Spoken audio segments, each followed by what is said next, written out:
Doctor সাহেব আমার লজ্জা লাগে। আরে ডাক্তারের কাছে কোনো লজ্জা হলে তোর রোগের চিকিৎসা করতে পারবে না। যাক, মেশিন একদম ঠিক আছে। কি ব্যাপার, আজকে অনেক রাত হয়ে গেল, সকাল থেকে এই পর্যন্ত একটা রোগীও আসলো না। আমি চাই যে রোগীরা বেশি বেশি করে অসুস্থ হোক, রোগী তো অসুস্থ হয় না, আর অসুস্থ না হলে আসবে কিভাবে? কোনো সমস্যা ধরে নিয়ে যদি আসতো তারপরে তো মনটা বুঝাইতে পারতাম। শরীরটা মেসমেস করতেছে, রোগী করে চিকিৎসা না দিতে পারলে তো আমার ওরা ভালো লাগে না। ডাক্তার সাহেব, ডাক্তার সাহেব, ডাক্তার সাহেব, কি হয়েছে আপনার, কি হয়েছে? কি হয়েছে? কি হয়নি? কোন এদিকে ধরলে কিছু ওটা ডাক্তার সাহেব। তাহলে কোন দিকে ধরবো? আমার অসুবিধা নিচ্ছে মহিলা মানুষ, আপনার যে কেমনে বলি। শোনেন, ডাক্তারের কাছে কোনো কিছু লুকাইতে হয় না। সবকিছু যদি আপনি খুলে না বলেন তাহলে আপনার সমস্যা কি আমি বুঝবো কেমনে? হ্যাঁ, তা দেবো, আপনি যখন কোনোটির লুকার নেই, অসুবিধা নেই। ডাক্তার সাহেব, আমি না জঙ্গলে মরতে গেছিলাম, বুঝছেন? একটা যোগ হুট করে ভিতরে ঢুকে গেছে, মানে আমার মেশিনের দিক দিয়ে খুব জ্বালাইতেছে। লজ্জা শর্মা কেউ কাছে যায়নি, ভাবলাম খুব ভালো কাজ করছেন, কারো কাছে যান নাই, কারণ এগুলো তো সবাই সমাধান করতে পারবে না একমাত্র ডাক্তার ছাড়া। তার একটু বাইর করে দেন না। আপনার তো বিশাল সমস্যা, আর এই সমস্যা তো মনে করেন চেম্বারে বের করা যাবে না, এটা বের করতে হলে ঘরে যাওয়া লাগবে। আগে একটু দেখেন, না দেখলে কেমনে কি অবস্থা দেখেন। এখানে না, ঘরে যে দেখি, ঘরে যা দেখবেন। কারণ এখানে তো মনে করেন যে খালি চোখে আমি দেখতে পারবো না। এটা দেখতে হলে অনবীক্ষণ যন্ত্র লাগবে, এই যন্ত্র দিয়া ভিতরে চেক দিতে হইব যে কোনো সমস্যা আছে কিনা, তারপর সে দেখতে হইব। আর এর মাঝে আমি মনে করেন যে অস্ট্রেলিয়া গেছিলাম, অস্ট্রেলিয়া যাইয়া মাংসের একটা মেশিন নিয়ে এসেছি, যন্ত্র। কোন কি?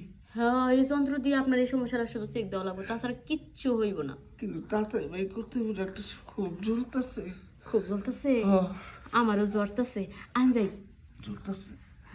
আরে মেশিন মেশিন চলতেছে, এটা কইছি। আচ্ছা, চলে চলে জড়াজড়ি। ও আরে চিল্লাচিল্লি করতেছেন কেন? আরে আমার মনে হয় কি এই যোগ আমার পুরো মেশিনটি খাই ফেলাইতেছে, আবার তাড়াতাড়ি বাইর করে দেন। আপনি কোনো চিন্তাই করবেন না, মেশিন যুগে কোনো মেশিন খাইতে পারবো না। যুগের লবণ যুক্ত পানি দিব, যুগ মনে করেন যে একলাই বেরিয়ে পড়বো। তাহলে দেন তাড়াতাড়ি। লবণ? লবণ কই পাইবেন? আরে মেশিনের ভিতরে লবণ দেওয়া আছে আগে থেকেই। হ্যাঁ, কোন কি আপনি ওই মেশিনে? হ, আপনি চোখটা বন্ধ করে শুয়ে পড়েন। আর শুয়ে পড়ুন। আরে শোন, খালি দেখেন কেমন করে বাইর করি। ডাক্তার সাহেব, ইঞ্জেকশন আমার ভয় লাগে, কাটা সেটা।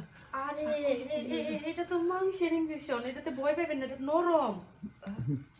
নরম? হ, আমার একটু দেখতে দেন আপনি সব কিছু।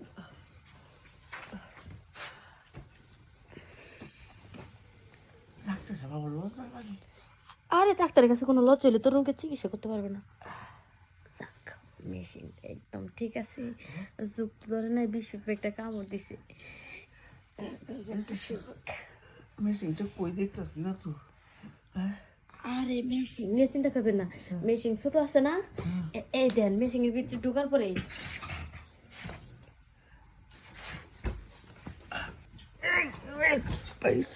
ডাক্তার খুব কষ্ট হয়েছে আপনার চিকিৎসা দিতে যায়।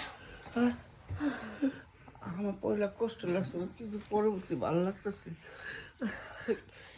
একটা জিনিস চিন্তা করলাম, আমি যে আপনার চিকিৎসা করলাম তা আপনার কিন্তু ক্যালসিয়ামের ঘাটতি হয়ে যাইব। আপনার বেশি বেশি করে হাসি ডিম খাইবেন। হাঁসের ডিম? সাথে দুধ খেলে ভালোই তো, আপনার খাওয়াইতে হবে শাল দুধ। ডাক্তার সাহেব, আবার কি আসুন নাকি দিদাইতে? এখন আমি আম, খুব ভালো লাগছে। চিকিৎসার মজা পেয়েছেন না? আমি সব সময় মনে করেন যে আমার যে স্পেশাল রুগীগুলো আছে তাদের সব সময় স্পেশাল সার্ভিস দিয়ে থাকি। এই যে মনে করেন যে আপনাদের ক্যালসিয়ামের ঘাটতি, আপনাদের শাল দুধ খাওয়া লাগবে, একটু খাইয়া যান।